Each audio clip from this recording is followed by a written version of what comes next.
I really think a takeaway here today is a lot of the artists who are here with us either work in materials that are surprising or maybe with a concept that's surprising or even perhaps have a presentation that has an absurdist sort of worldview. So we can move ahead with introductions then. Hi everyone, thanks for being here. My name's Audra Lambert. So I would like to introduce the very first artist here today, Jung-woo. He's an artist and educator who is based in New York. His art practice focuses on a new power of control rooted in what he has termed as post-internet microalienation. I was born and raised in Suzhou, China. I received my BFA in painting from Florence Academy of Fine Arts in Italy and my MFA in painting from Rhode Island School of Design in the US.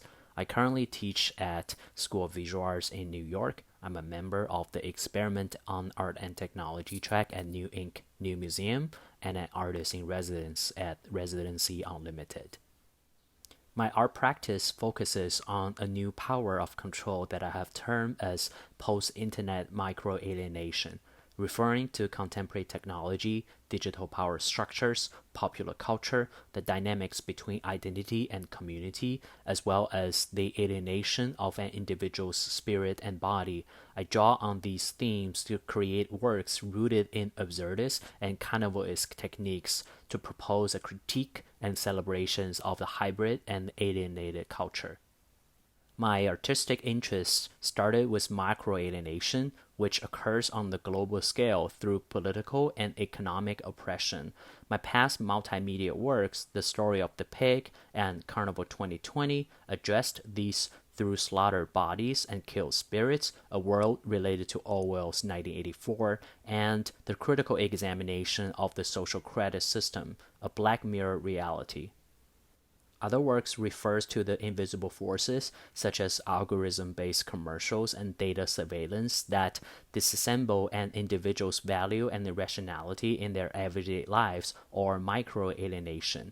In the project Smarter City 2, for example, I designed two kinds of interaction: interactive video installation through infrared sensors and augmented reality AR application to encourage participants to interact with the fictitious characters and symbols situated in the subway to explore how surveillance, data, and algorithm reconstruct and microalienates people.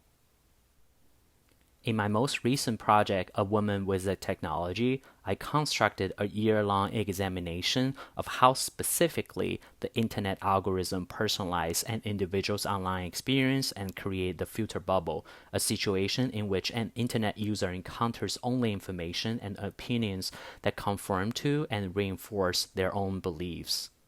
The project started from a recording of all my daily online experiences over a period of 3 months and create a big archive, which is a part 1 of the project. A series of imagery were then created through data analysis, such as the frequency changes of the keywords in the form of diagrams and spreadsheets, which is a part 2 of the project. Then, through image detection technology, a 3-channel video visually presents what information the internet algorithm sees and how the filter bubbles are interconnected. Finally, which is the part 4 of the project, I trained an AI chatbot using all the collected data. Through my conversation with the chatbot, whose knowledge equals all the information in the archive, it created a video script and it made an animated video based on this AI-generated script.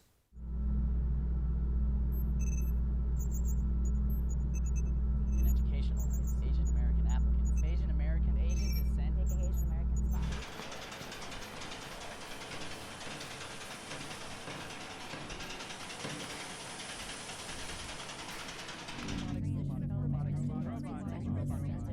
Transition, social transition. Transgender rights.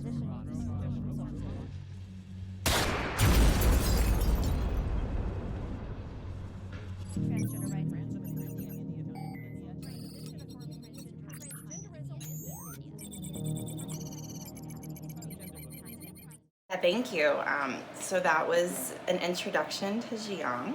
And for the next video, we have an I've actually already introduced myself and my practice, so we can air that introduction now. Hi, my name is Audra Lambert, and I'm an independent art curator, writer, and art critic who lives and works in New York City.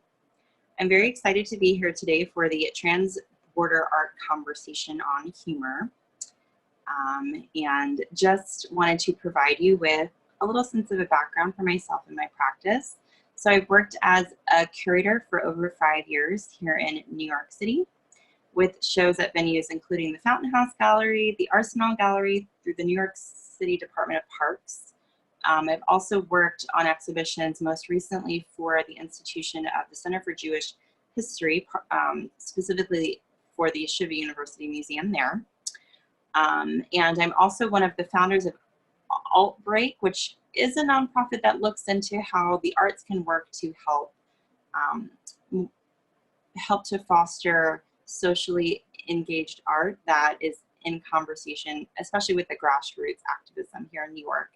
I'm also the editor-in-chief of Anti-Mag, A-N-T-E Mag, as well, where I report on under the radar contemporary art.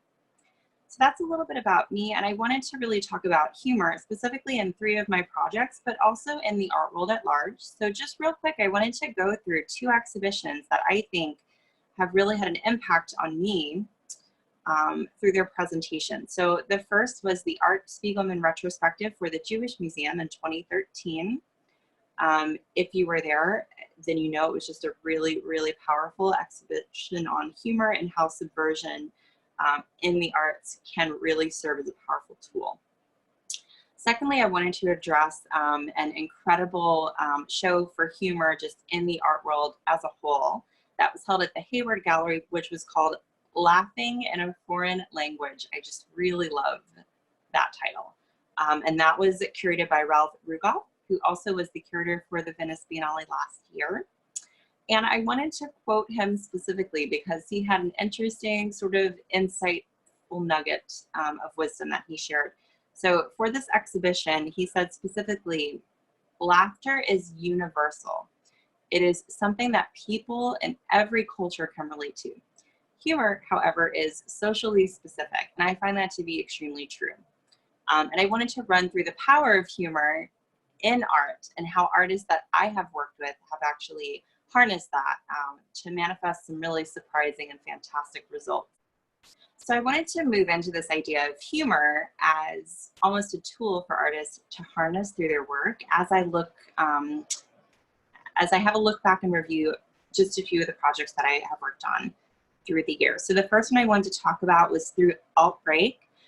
We partnered with artist Sean Naftel to produce Interaction, which was an installation art piece, but also kind of an intervention artwork that explored relational aesthetics and also how to work in a site-specific environment. So for that project, he had an installation that just appeared to be it was a simple table where you had, if you wanted to participate in playing a game, it seemed as though you had a game board set up and ready to go, but if you sat down and wanted to play with someone, you realized a few of the pieces were missing. So Sean, for that, was just really interested in seeing how perhaps friends or strangers would engage with one another in an environment that's slightly off-putting, unsettling, and surprising. I think humor and surprise have a lot of overlap. And that also transitions into this second project I wanted to talk about, where I served as the curatorial manager for Art in Odd Places, which is an annual public art festival. I was on the team for 2018, in which women artists and also non-binary artists were asked to participate to reflect on the theme of the body. So for Body in 2018, we had the unique challenge of having to translate either art performances that happened on the street along the 14th Street corridor, or intervention art pieces, or even, say, art installations into the physical space. For the first time, Art in Odd Places had a physical exhibition, and it was at the West Beth site in the West Village. So for that, we really took our responsibility seriously to just have the ability to also manifest that sense of surprise and excitement and wonder and humor that you would find through the course of the exhibition as you encounter perhaps a woman fully dressed up as she crosses the street with her own red carpet, or had a group of artists asking you questions for a survey that seemed completely irreverent. So for that project, I think it really helped me to understand more as a curator exactly how humor works and can manifest an artist's own practice as a means and a way of thinking about and approaching something in a new way, both for the artist and for the audience. All right, so that was a little bit my work, on my work rather, as a curator. So for this next video, we're going to move on to the next artist here for today's conversation. So Cryette is a multidisciplinary artist who is concerned with the transformation of matter, both physical and conceptual.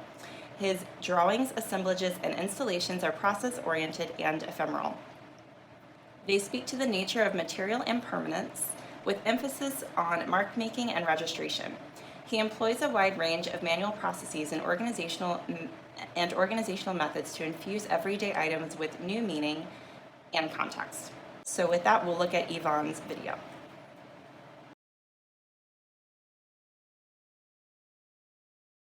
Sure. This is actually a piece that I made for the AIM exhibition, and it was made out of receipts. We're looking right now at something made out of just a tape fabric, usually used for furnishings, and it's sort of an ephemeral piece that it's just being pinned to the wall. This one is made out of insulation materials, and it's called the hanger, and this one is also made out of just grass. I'm always looking at materials that are sort of like considered trash or they're just discarded. This one is actually made out of mud and was asked people to walk on paper, and so their footprints would become sort of the pieces themselves. This is made out of plastic lids from aluminum containers, mostly from food that I bought around where I lived or had my studios. This one is also made out of paper receipts that are sewn together.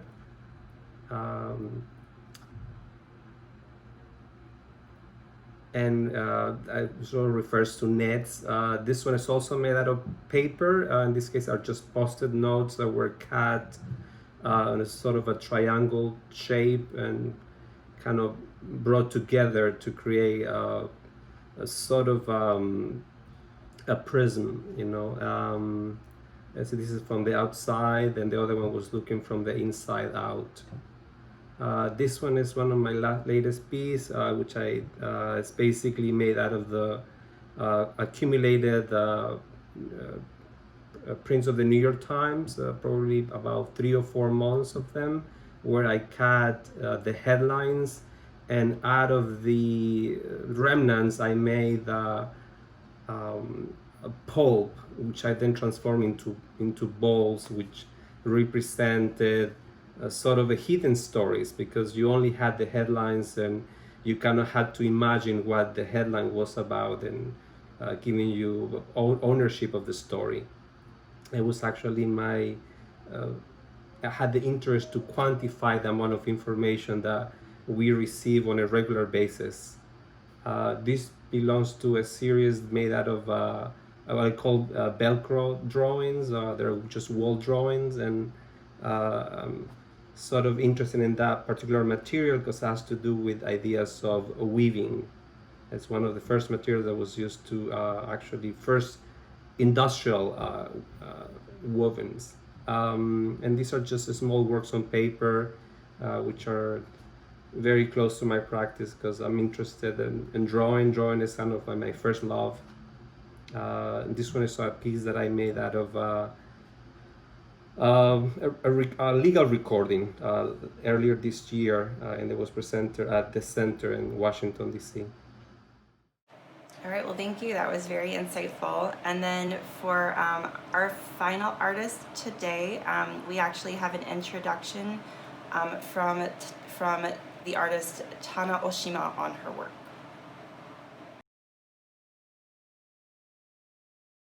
Hello, I'm Tana Oshima. I'm a writer, a translator, and I also make comics. So I work with words and images to tell stories and hopefully create some poetic experiences.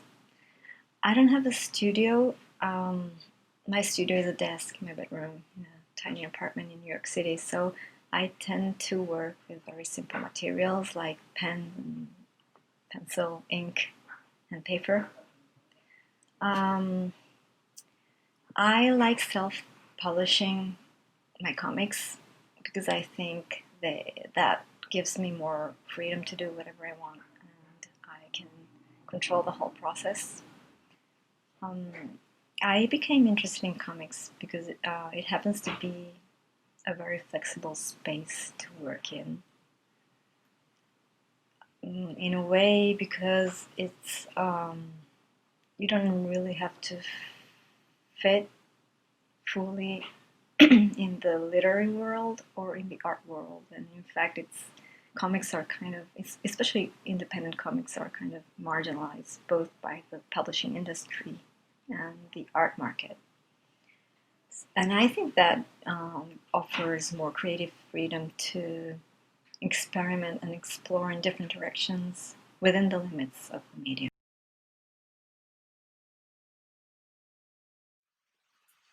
So yeah, I'm not gonna talk about each of these images. These are mostly I'm not gonna talk about each of these images. These are mostly excerpts from larger stories. I was a writer before I became a drawer of the furniture. Before I started taking drawing more seriously. So, for a long time, I worked exclusively with words. So my comics are heavily word oriented. What I do when I work is I use the perceptual space of the image to place words, and I experiment with the different kinds of interactions that words and images can have on the same page. I love how the engagement with the image changes when you put words next to it, and I like to see how what happens when words and images on the same page or even from the same panel move in different directions,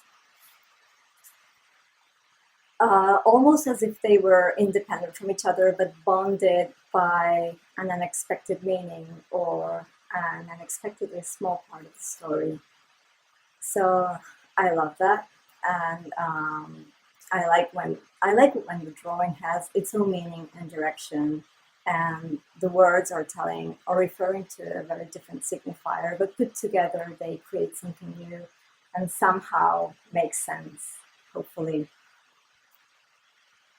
And I'm interested in that ramification of meanings, rather than using words and images to reinforce a same set of meanings, like maybe children's pictures do or traditional comics do. And I think, sorry, can I go on? Okay.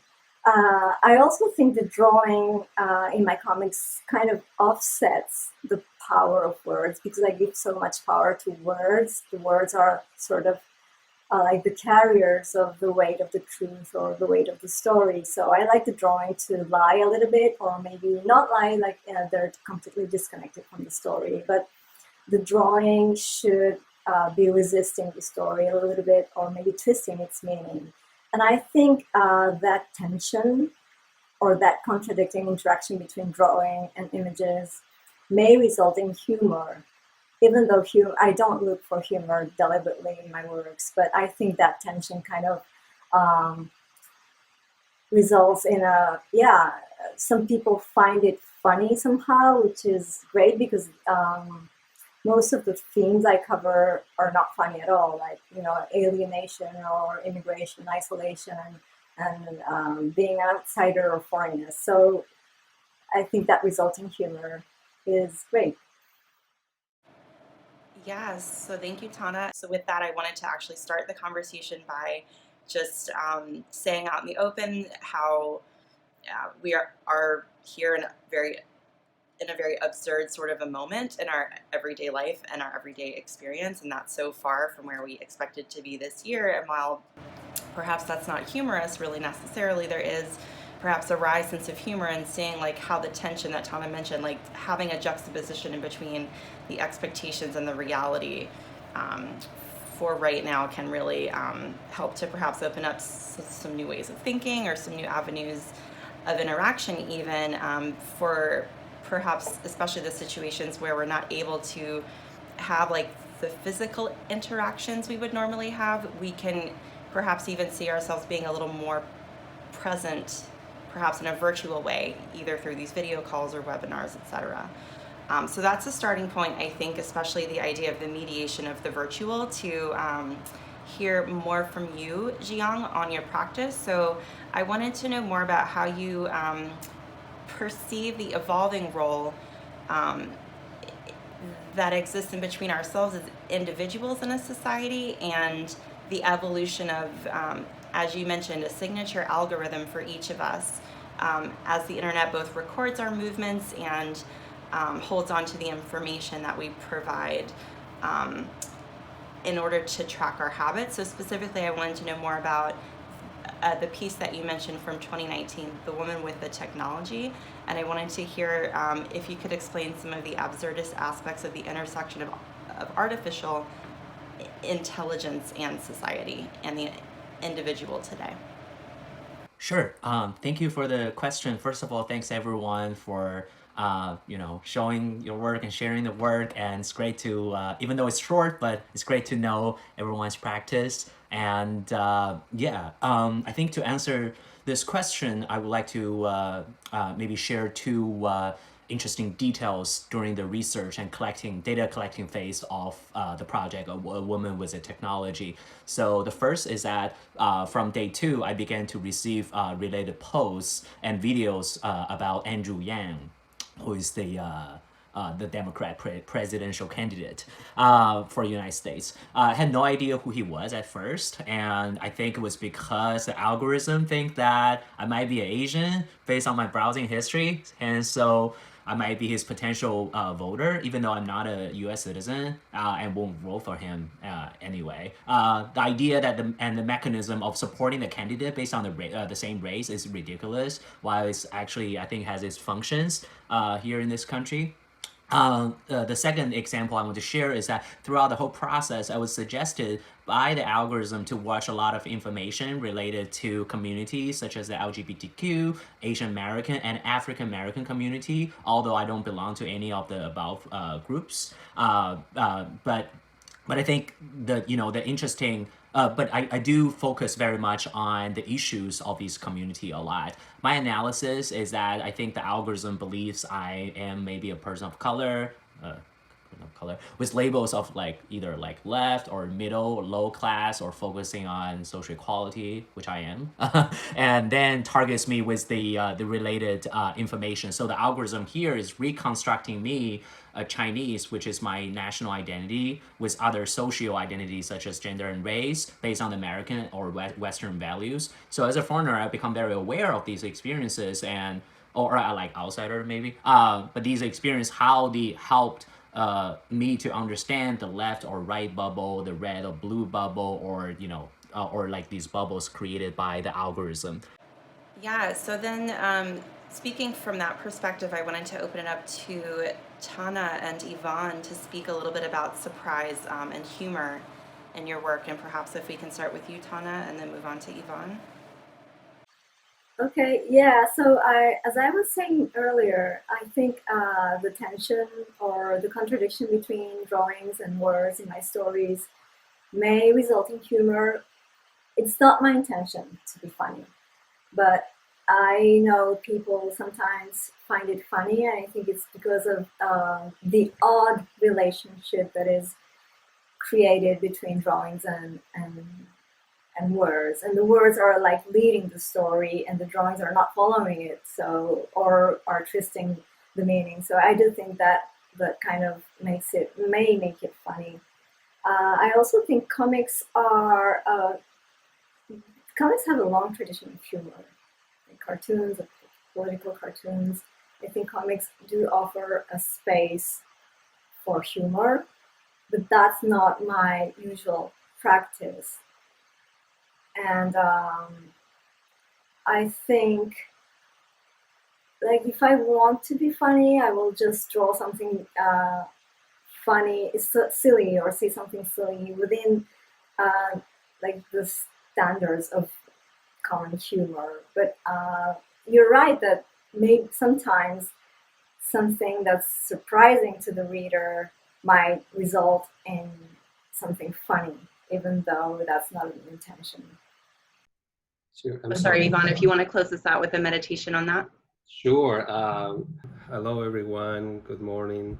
Yeah, I was thinking about, how humor connects to my practice. I think it has a lot to do with ideas of randomness and surprise and sort of the absurd of associations that come together, And I think that just in general, we kind of very structure in something that is logic, and I think that art has the power to kind of think of things that are completely illogic, that don't follow, a specific order. And I think there's always kind of an element of humor to that. And I think that unconsciously I work on that direction. I think that humor is not something that you can kind of force, that it has to kind of come naturally, to be funny.